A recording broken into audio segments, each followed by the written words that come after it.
Imaginez, vous êtes milliardaire. Vous avez tout, des villas, des voitures, des avions, des entreprises, mais vous n'avez plus de famille. Vos enfants ne vous parlent plus. Votre femme est partie. Et votre nom n'est plus qu'une légende dans les journaux. Un jour, vous décidez de faire quelque chose d'impensable. Vous annoncez au monde que vous êtes mort. Pourquoi? Pour voir qui vous aime encore. Pour lire la vérité dans les larmes ou dans les sourires. Pour écouter ce que les vivants disent, quand ils croient que vous êtes parti pour toujours. Voici l'histoire de Gaben Agossa. Un homme qui a dû mourir pour renaître. Une histoire vraie pour tous ceux qui ont un père absent, une famille divisée ou un cœur brisé par le silence. Restez jusqu'à la fin, car ce que vous allez entendre pourrait bien changer votre regard sur la vie. Gaben Agossa n'était pas un homme ordinaire. À 38 ans, il était déjà sur la liste des 10 hommes les plus riches de l'Afrique de l'Ouest. Il possédait des parts dans des compagnies pétrolières, des immeubles à Cotonou, Abidjan, Lagos et même une villa luxueuse au Cap. Mais derrière les chiffres, il y avait un homme vide. Il avait 3 enfants, Lino, Grace et Joël, et une femme, Natacha. Mais tous étaient loin, loin de lui, loin de son cœur, loin de sa vie. Papa est trop occupé. Papa envoie de l'argent, mais jamais un message. Papa est un banquier, pas un père. Ces phrases, il les avait entendues, mais jamais écoutées. C'est lorsqu'il se retrouva seul, dans son immense salon de Johannesburg, qu'il comprit. Il était riche, mais pauvre de sens. Alors, un soir, il prit une décision que peu auraient osé faire. Le notaire s'appelait Maître Komlan, un homme discret, loyal. « Vous voulez quoi exactement ?» demanda-t-il en relevant ses lunettes. « Je veux qu'on m'annonce mort, officiellement. Pas de scandale, juste une disparition propre, une crise cardiaque, à l'étranger. » Komlan resta silencieux. Il croyait à une blague. Mais Gabin insista. En quelques jours, le plan fut mis en place. Une fausse clinique à Johannesburg confirma le décès. Un faux médecin signa le certificat. Les médias relayèrent la nouvelle. Décès soudain de Gaben Agossa, milliardaire béninois à succès. Le monde pleura. Les journalistes analysèrent de son héritage. Mais Gaben, lui, était caché dans une maison discrète à Porto Novo, avec un simple téléphone et un écran. Il voulait voir, entendre, ressentir. Il voulait savoir. Le jour des funérailles fut pluvieux, comme si le ciel savait que tout cela était faux. Les gens vinrent en masse. Politiques, chefs religieux, entrepreneurs, tous vantèrent sa réussite. Mais Gaben ne regardait que 3 personnes. Ses enfants. Lino, 27 ans, portait un costume noir, mais son regard était de pierre.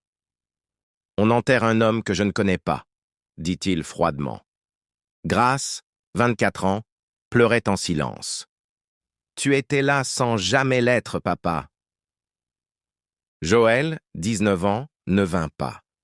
Il posta une story. « Un père mort, c'est un peu comme un père absent. Rien ne change vraiment. » Gaben sentit ses mains trembler. Chaque mot était un miroir, un poison. Mais il avait besoin d'aller plus loin. Il décida de leur écrire anonymement.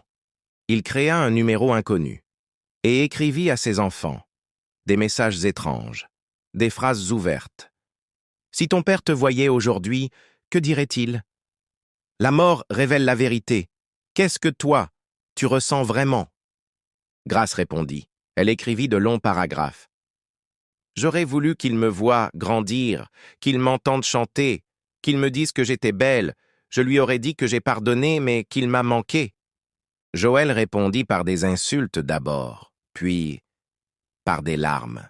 « Trop tard. C'est trop tard. Il est parti. Il m'a laissé. Et moi, je n'ai plus rien. » Lino, lui, ne répondit jamais.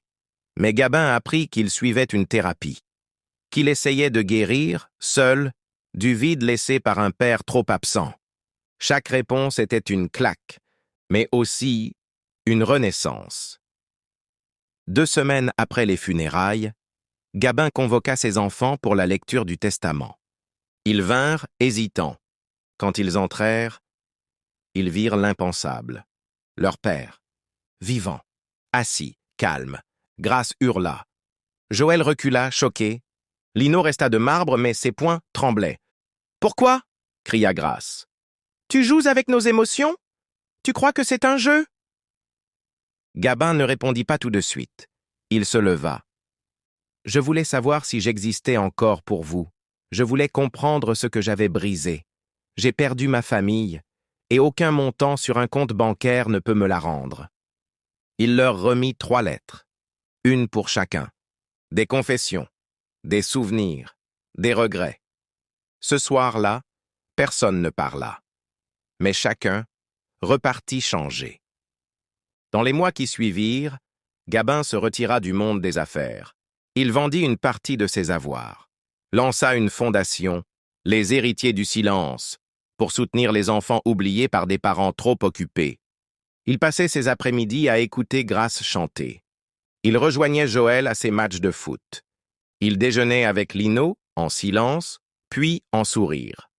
Petit à petit, il redevint père. Pas parfait, mais présent. Il apprit à cuisiner, à rire, à se taire quand il fallait écouter. Et surtout, il ne donna plus d'argent. Il donna du temps. Ce qui vaut le plus, au fond. On dit souvent qu'on connaît la valeur d'une personne quand elle meurt. Gabin Agossa, lui, a découvert la sienne, en simulant sa propre mort. Il a compris que l'argent construit des maisons, mais pas des familles, que le pouvoir impose, mais ne guérit pas, et qu'un cœur brisé ne se rachète pas.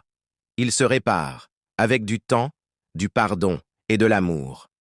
Aujourd'hui, Gabin vit dans une petite maison à Ouida. Ses enfants lui rendent visite souvent. Il n'est plus milliardaire. Mais il a retrouvé ce que même les plus grandes fortunes ne peuvent acheter, sa place dans le cœur de ceux qu'il aime.